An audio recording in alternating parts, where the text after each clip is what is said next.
Transformers 96 here with another very review, this time the Captain America Legends series, Build-A-Figure Mandroid, the Soldiers of A.I.M Zemo figure. So let's just get the A.I.M soldiers out of the way. I thought I'd start it off in a very slight pose with Zemo and some of his soldiers. As you can see, standard box set with all of these. Really do like it. I'm not going to go into much detail though, because I've gone into detail with the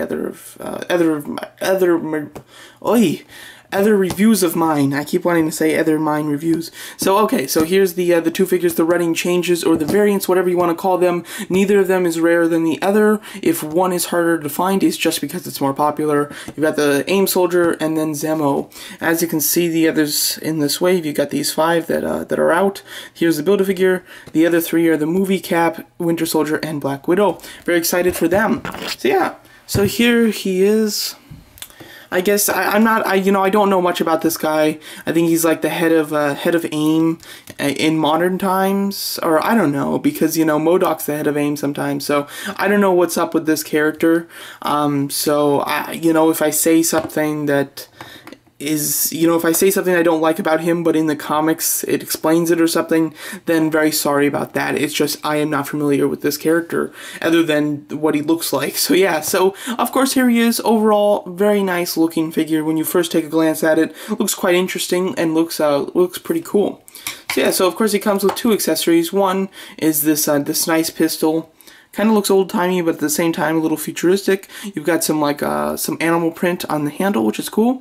You can get his finger through the trigger hole, which is really nice. As you can see, it looks quite good. Really do like it. And then he also comes with this sword. Don't like this handle is so bright yellow. Wish that it was more of a gold. You've got an awesome blade though. That does look quite nice. Two pretty good accessories. Really do like them mostly.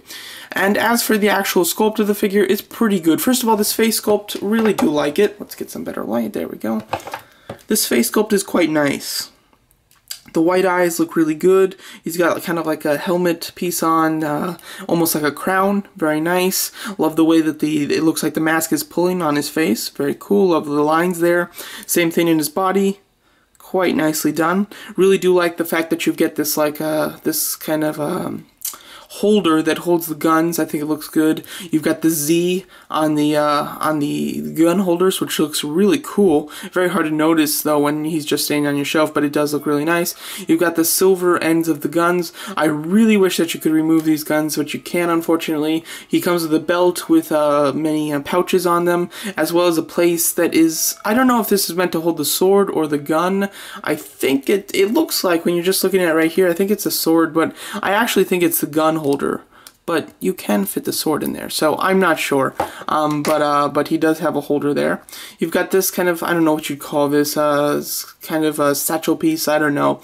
It looks kind of neat though. Really love the way that it's designed. I've seen these on many figures, but none look this good. Have this nice lines in it and everything. Really looks good. Looks like it's flowing down, which is quite cool. Legs and everything quite standard, and then he does have those standard boots that we see quite often, but still nicely sculpted. So now overall, when you just look at him, he looks like a nice mold. I have some problems with him, and I don't know necessarily that they're problems, or they're just, there's no wow factor about him. He feels like a standard figure. He does, the stuff that a lot of the other figures can do. So anyway, he does have a fairly good articulation. First of all, ball jointed head with a hinge, which is fantastic. He can really do anything with his head. Just look up, down, side to side, whatever you want. Really do love that. An ab crunch, which works pretty good. It goes up a fairly decent amount, and then it goes down a lot. Then he's got ball hinge shoulders, which are nice. Bicep swivel, double hinge elbows, but these gloves kind of hinder them, so it's really just a single hinge basically. And then he has a swivel hinge wrist, but the hinge really doesn't work on the wrist, so it's basically just a swivel. I can't really get him to work. He's got a swivel waist, ball jointed hips with a thigh swivel, double hinge knees, swiveling at the boots, and then a hinge pivoting ankle. So overall articulation is quite good when you just look at the articulation that he has, but of course, like I said, there's a lot of hindrance, especially in the wrist as well as the elbows, which does restrain him from doing some cool poses, especially since he has a sword, and which you really want to be able to get in some good positions, and in order to do that, you really need some good articulation in the hands. And then here he is with the sword. I really like the sword kind of like this, but he just doesn't hold it really well. The handle's just really fat, and he really can't get his fingers around the whole thing, which means, it's kind of at an angle sometimes and everything. He doesn't hold it extremely well, so that is quite disappointing, but you can try to get him in some cool poses with it. It just doesn't work out, though, and I was really excited to have him hold the sword rather than just the gun, because we've all seen the gun, and that just, it's kind of boring at this point, but the sword is a more unique thing, so I would have liked it if he could hold it a little better, but he really doesn't. As you can see, his hands are, they don't wrap around it, which is a shame. But overall, you can get him in some good poses where it looks kind of nice. And then overall, it's so hard for me to judge this figure because there's just something about it. There's just something that he's just not very fun. I don't know what it is, but he just doesn't have that thing that really makes me want to pick him up off the shelf and pose him with the character, And I know that this isn't a very good review because I really can't identify that single problem.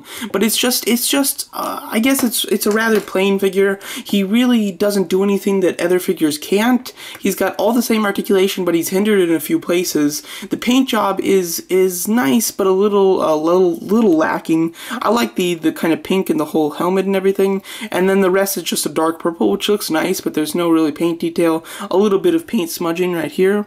You can kind of see some pink in the purple areas, like right there and everything. And then the yellow highlights are yellow with a lot of orange spray paint.